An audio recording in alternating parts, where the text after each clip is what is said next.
마늘을 많이 먹는데도 왜 암이 올라가느냐? 모든 사람한테 효과가 있다고 생각하시면 안 돼요.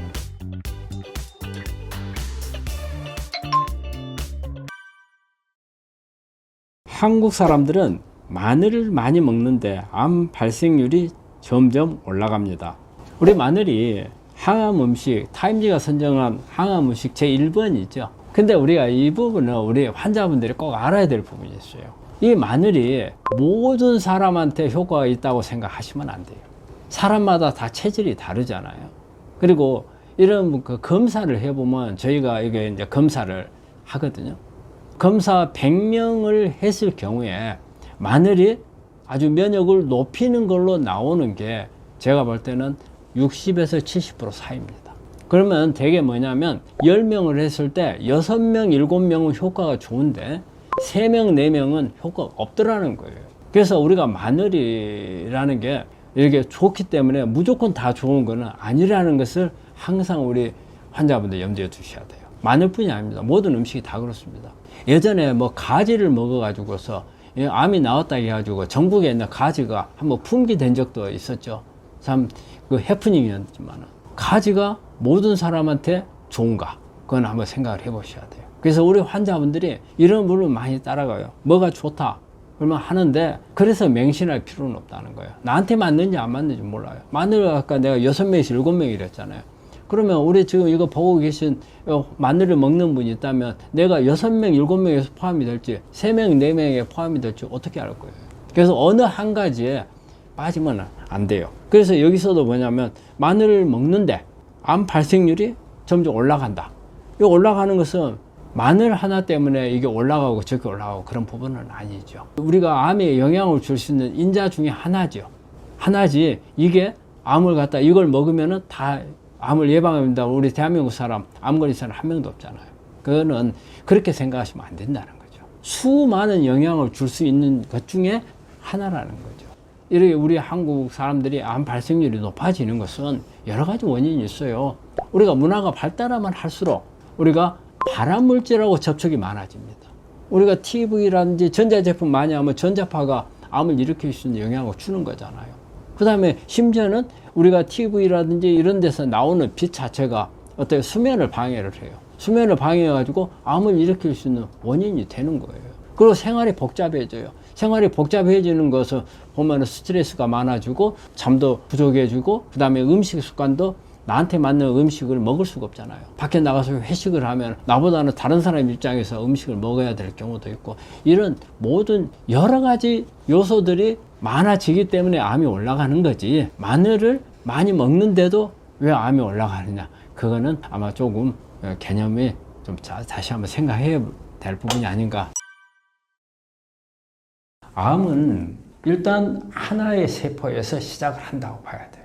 이 하나의 세포가 이제 암세포로 바뀌는 거거든요. 그런데 바뀌는데 간단해요. 아주 쉬워요. 뭐냐? 암세포가 안 죽고 계속 크면 그게 암이에요. 암은 암이라는 어떤 새로운 특성을 가지고 있는 게 아니고 그냥 우리 세포가 안 죽고 계속 성장을 하는데 그 과정에는 어떤 유전적인 변화라든지 이게 만들어져 있지만은 우리 몸 안에 있는 면역 시스템에서 제거가 돼야 되거든요. 근데 제거가 안 된다든지 그리고 또 이런 암세포가 살기 좋은 환경에 되어 있다든지 이런 부분을 위해서 이렇게 만들어진 암세포가 죽지 않고 한 10년 내지 15년 동안 계속 성장을 하다가 우리가 CT나 어떤 MRI나 초음파나 이런 검사를 했을 때 하나가 혹으로 등장하게 되면 이제 이게 암이라고 진단을 받는 거죠.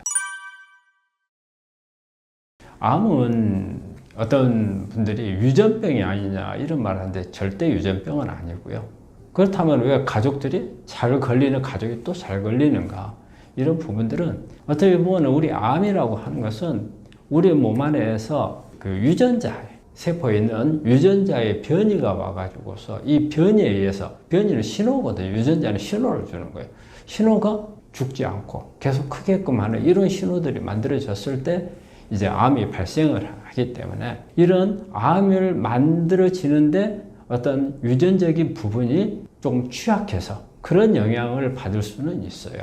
그래서 유전은 아니고 이런 암에 걸릴 수 있는 취약성을 가지고 있다. 이게 이제 우리가 선천적으로 볼 수 있는 부분이고요. 그런데 사실 이 가족력이라고 하는 것은 유전적인 부분만 볼 게 아니에요. 사실 우리가 뭐 아버지가 암에 걸리고 아들이 걸리고 이런 부분들을 보면은 우리가 한 가족은 어때요? 같은 공동체 생활을 해요. 그래서 음식도 같이. 그 다음에 아버지가 스트레스를 받으면 가족이 전부 스트레스를 같이 받고 그런 어떤 스트레스라든지 그리고 같은 생활 공간 이런 부분들이 영향을 미치는 거라. 그래서 이런 부분들을까지 포함해야 이게 우리가 가족력이라고 말할 수가 있는 거죠. 암이 잘 걸릴 수 있는 뭐랄까 유전적인 성향을 가지고 있기 때문에 약간은 그런 부분에서 또 후천적으로 이런 가족 간의 어떤 환경에 의해서 영향 주는 부분들이 같이 겹치면은 잘 발생을 하잖아요. 그렇기 때문에 우리가 가족력이 있다고 해서 무조건 다 모든 가족에 걸리는 거 아니잖아요. 잘 관리하고 자 가족들하고 틀리게 관리를 잘했을 경우에는 안 걸릴 수도 있는 거고. 그래서 가족력은 항상 유전적인 영향 있는 부분이 있고 그리고 공동체 안에서 어떤 만들어지는 그런 요소들이 같이 관여를 하는 거라고 볼 수 있는 거죠.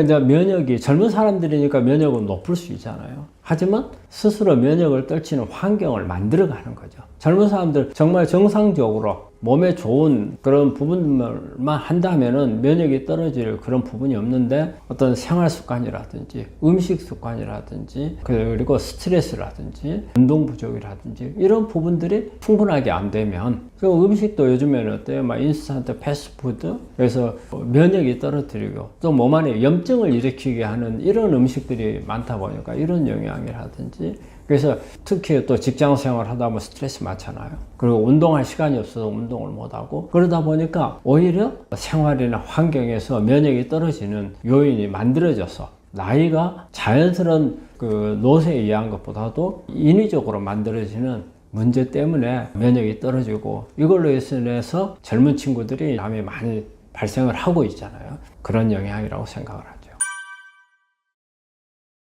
우리가 엄마 뱃속에서 태어날 때는 어떤 유전자 변이가 없었잖아요. 그런데 커 나오면서 우리 뭐 외부에서 여러 가지 발암 물질하고도 접촉을 할 거고, 그 다음에 우리가 매연이라든지 또 주변 환경의 변화라든지 또 내 몸 안에서 만들어지는 미세 환경들, 노폐물, 찌꺼기 같은 산화물이라든지 그리고 우리 몸 안에 들어와 있는 뭐 중금속이라든지 이런 부분들이 전부 다 어때 우리 세포 안에서 세포 안의 기능을 변화를 시키고 이 기능 변화가 되면서 만들어지는 산화물들로 인해서 유전자 변이가 오게 되고 암으로 넘어가는 거잖아요. 그래서 암이라고 하는 부분들은 이러한 환경들을 바깥에 만들어줘야만이 배양이 되는 거잖아요. 그러니까 얼마나 어려워요. 산화물도 만들어줘야지, 여러 가지 발암물질 줘야지. 이런 부분들을 바깥에서 배양을 할 때는 이런 걸로 하지는 않겠지만 그만큼 암이 성장할 수 있는 환경은 우리가 생각할 때는 나쁜 환경이라는 거죠. 그런 환경에서 그러니까 암이 성장하도록 하기 위해서는 그런 요소들을 다 찾아가지고 만들어줘야 된다는 거죠. 당뇨가 있는 사람들이 암 발생률이 높죠. 그거는 우리가 통계적으로는 당뇨가 없는 사람들에 비해서 한 30% 정도의 발생률이 높아진다고 그래요. 근데 그거는 이유를 한번 보면은 우리가 포도당이 혈당의 농도가 높아지잖아요. 그렇게 되면 어때요? 사실은 이렇게 쉽게 생각하면 포도당 암은 밥이잖아요. 암에 밥이 충분하잖아요. 그만큼 갖다 쓸 재료가 많잖아요. 그 암이 빨리 성장할 수 있는 거고 암이 살 수 있는 환경이 좋아지는 이런 꼴이 되는 거고. 그리고 또 하나는 당뇨가 있는 경우에는 대개 인슐린 저항이 많이 생기거든요. 그래서 인슐린이라는 것은 이 호르몬이 우리가 당뇨에만 관계되는 호르몬이라고 생각하는데 실제 인슐린은요, 우리 몸 안에서 어떤 성장시키는 그런 부류에 속하는 호르몬이에요. 그래서 우리 몸 안에 성장시키는 역할을 다 해요. 그러면은 뭐예요? 암세포도 성장시킬 수 있는 그런 역할을 하거든요. 그래서 인슐린이 우리 이제 몸 안에서 IGF라는 물질로 바뀌어요.